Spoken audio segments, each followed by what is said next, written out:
I don't know what that dream is that you have. I don't care how far-fetched it might appear to be.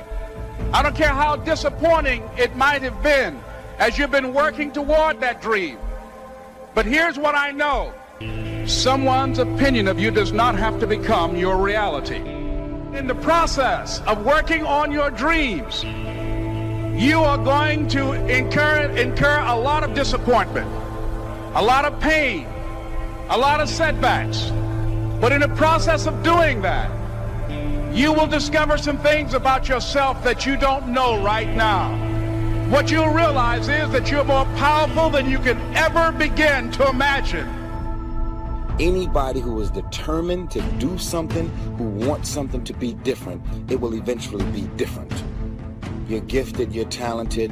God has much bigger plans for you in your life. Everything around you is going to change as soon as you change the things around you. It's very simple.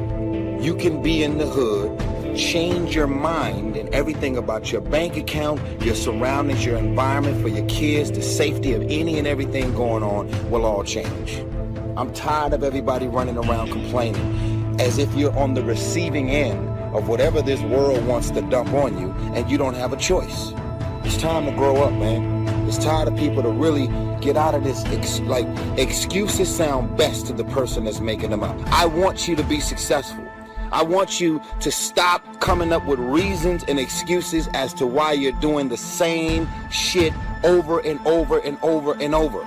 You want friends who, when something good happens to you, that's good for you, right? They're happy about that. They're not like all bitter and resentful underground and like saying horrible things behind your back and telling you how they did something that was better and trying to drag you down. It's like, that's not helpful. And then when something bad happens to you and you go to them and you say, look, this terrible thing happened to me, first of all, they don't try to top it with some like horrible thing that happened to them because they don't have the patience to listen. And second, they're not secretly gloating about the fact that catastrophe finally befell you. It's like they're actually hurt by it. And that chapter's an injunction. Is like, take a look at the people that are around you. And if they're not on the side of what's good for you, then walk away. You know, nothing happens unless you change.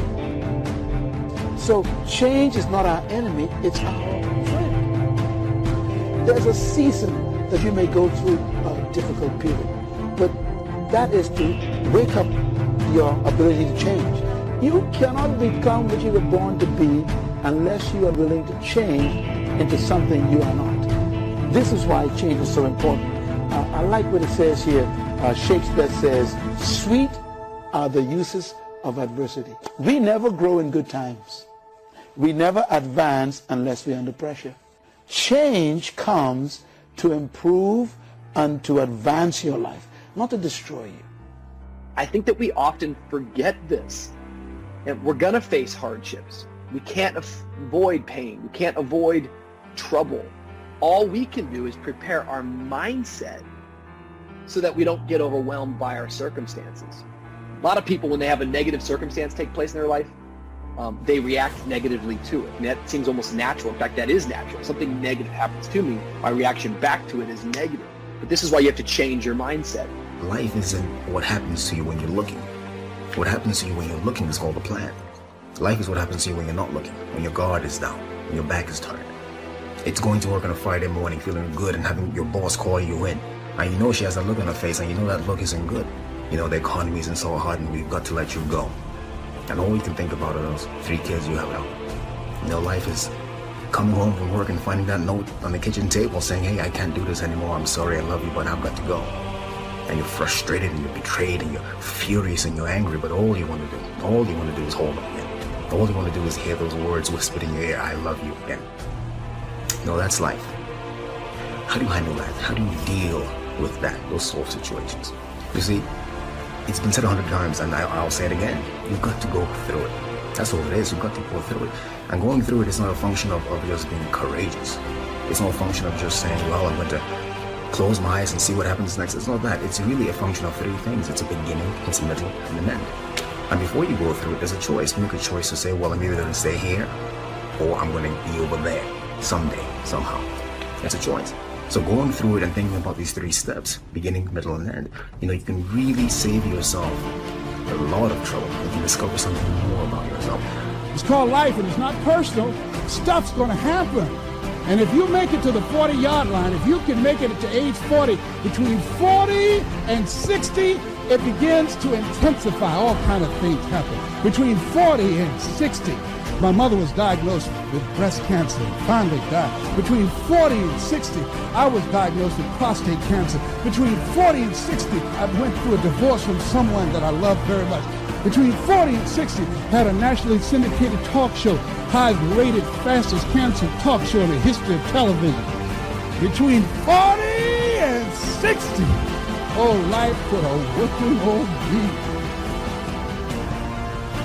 I think the biggest vulnerability you've got is you actually value somebody's opinion more than you value your own. The reason I've been able to always do my thing is when I was 24 and people were like, oh, you work at your dad's liquor store? I heard that as like a chip on my shoulder, you know? I loved it. I was like, cool, keep sleeping, you know? Like, I'm glad you're on Wall Street making $100,000 buying BMWs and double jewelry. I'll see you in 30 years. Like, to me, the way you win is you realize you can't hear nobody. You gotta get real quiet up here. I can't hear anything. You go look at my Instagram right now, my first post, I'll post something, first 100 replies in 1 second. You're Jesus, you walk on water, you're the best, you're the all-time. Can't hear him. The next 100, you're a piece of, you're full of, you're a snake oil salesman. Can't hear him. I'm in my own mind, doing my own thing. And that comes with self-esteem. Everybody's trying to keep up with the Joneses. I'm not worried about you renting out cash from the bank and putting it to your ear. I'm not worried you jumped a fence and took a photo in front of a private plane. What do you think these people are doing? They're posing. When you have goals and dreams you want to achieve, ask yourself the question, who should I count on and who should I count out? And so many people never achieve their goals because they have too many toxic, negative, energy-draining people in their lives. And you have to have goals outside of your comfort zone that will challenge you, because in order to do something you've never done, you've got to become someone you've never been. You know, I was homeless, man. I mean, you know, you're in a position where you're going, I got nowhere to go except up. I might as well keep hustling. I was in comedy. I just wasn't making nothing. All the money I was making, I was sending back home to my wife and kids. That didn't last long. She got tired of that real fast. But I couldn't go back to Cleveland because I wouldn't have enough money to drive back down south to perform. One time I drove to the house in Cleveland. I finally got enough money. I drove to the house in Cleveland and everybody was gone. I didn't see my kids for almost 2 years. They just left, boarded up the house. So next thing you know, I'm in the car. I lived there, but it taught me determination.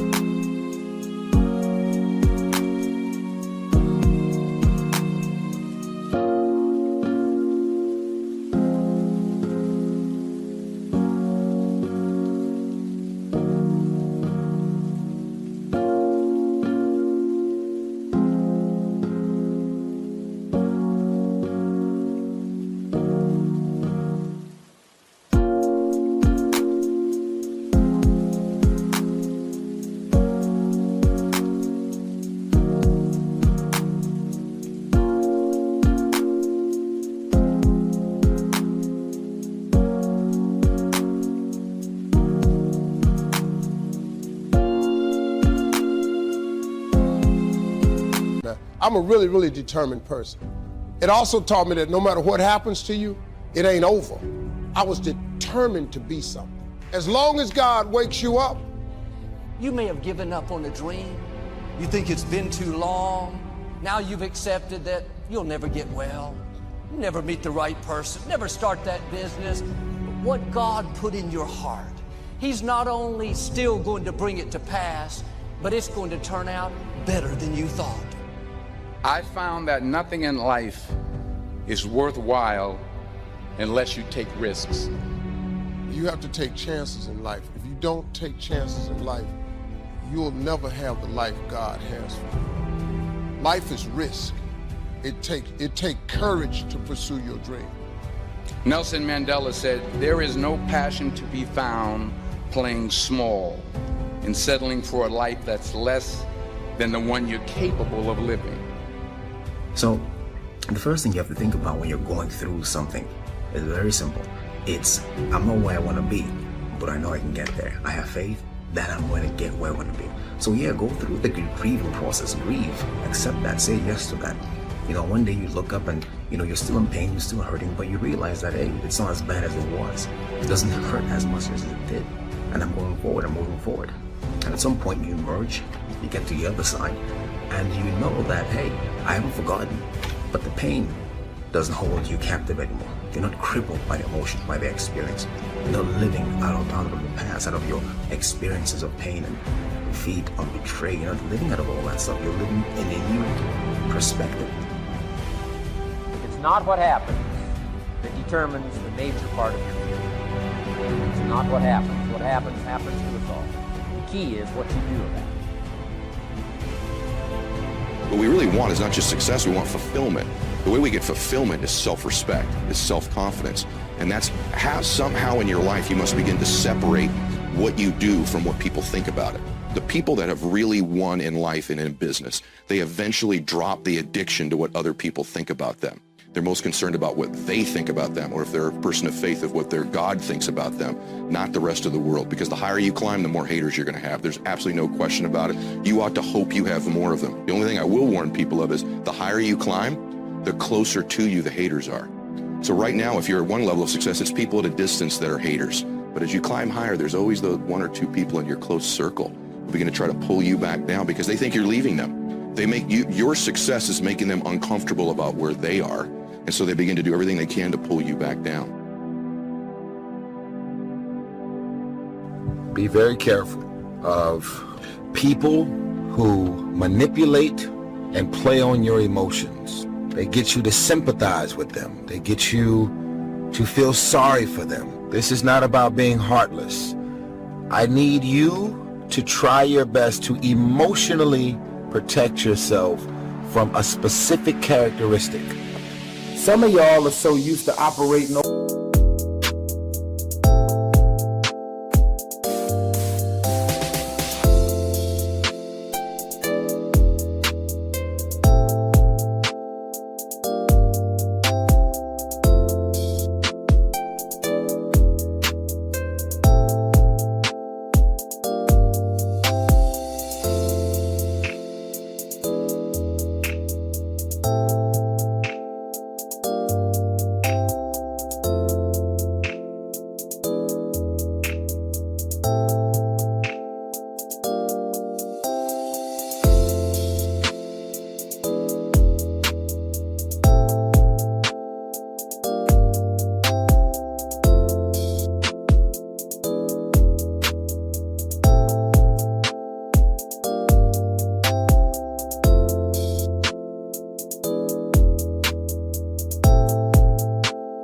overweight, you're never going to get there.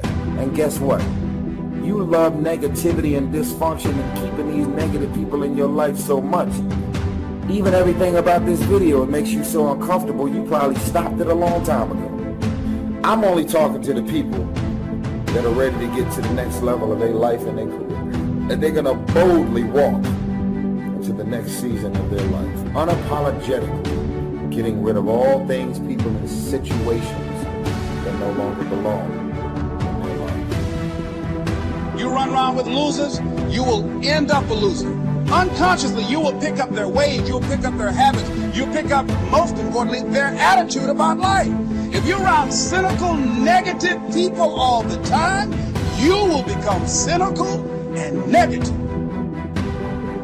Align yourself with people that can encourage you, people that can empower you, people that you can learn from, people that you can grow from. That's very important. You will start that process of change. Do something different the next 90 days than you did the last 90 days, like picking up the books to read. Do something different, like the new health disciplines, relationship with your family, whatever it is, doesn't matter how small it is. If you'll start doing different things with the same circumstances, since we cannot change the circumstances, but we can change ourselves, we can change what we do. Anytime you go through something, there's a fight. It's either a spiritual fight, an emotional fight, a physical fight. There's some sort of fight. But the key to the whole thing of this fight is that the form is the fight. That's the only thing you should take away from here today. The form is in the fight. What does that mean? It means that you don't get to become this interesting, dynamic, creative, courageous woman, amazing man, without going through something. Right? That's what the form is. The people who have form are the people who you see them and they stand out to you because you know there's something about them. They figured something out about life. They're attractive to you. They're interesting to you. These people have form because they've gone through something. You know, so don't run away from the fight. Meaning, go through it. Don't be afraid to go through it. Get through it, because at the end of getting through it, I guarantee you there's at least one thing you discover about yourself. You discover that there's a version of you you haven't discovered yet. You don't even know exists yet. I don't have to tell you things are bad. Everybody knows things are bad. It's a depression. Everybody's out of work or scared of losing their job. The dollar buys a nickel's worth. We know the air is unfit to breathe and our food is unfit to eat. We sit watching our TVs while some local newscaster tells us that today we had 15 homicides and 63 violent crimes, as if that's the way it's supposed to be. We know things are bad, worse than bad. I don't want you to protest, I don't want you to riot, I don't want you to write to your congressman because I wouldn't know what to tell you to write. I don't know what to do about the depression and the inflations and the crime in the street. All I know is that first, you've got to say, I'm a human being. God damn it, my life has value.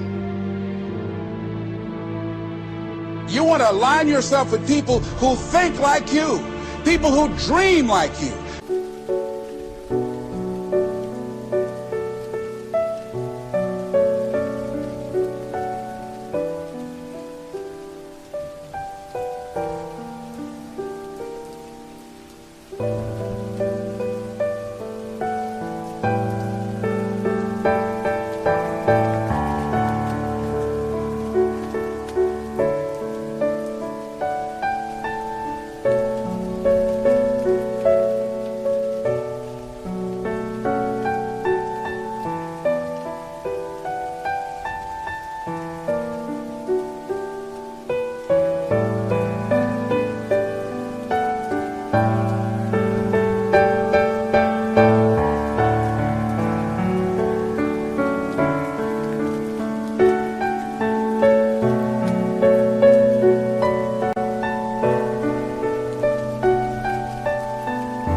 People who want more out of life, people that are stretching and searching and seeking some higher ground in life, as opposed to the majority of people. Somebody said always strive to get on top in life because it's the bottom that's overcrowded. And so you don't want to be on the bottom. See, it's easy to be on the bottom. It doesn't take any effort to be a loser. It doesn't take any motivation, any drive in order to stay down there on a low level. But it calls on everything in you, ladies and gentlemen. You have to harness your will to say, I'm going to challenge myself. Sometimes I have to pull myself out of bed and say, come on, Les. Things I know I should do, I don't do. Things I shouldn't do, I do. I found that the biggest enemy you have to deal with is yourself. There's an old African proverb that says, if there's no enemy within, the enemy outside can do us no harm. Beware of vision, dream, and passion killers. Most of the people that have no dreams will wake up every day trying to talk you out of your dreams. They have no goals. They have nothing that they're ambitious about. So they will talk you out of all the shit that you're excited about. Family and friends, in most cases, sad to even say this, family and friends in most cases will be the first to try and talk you out of something that you're passionate, excited about, and that you have a vision for.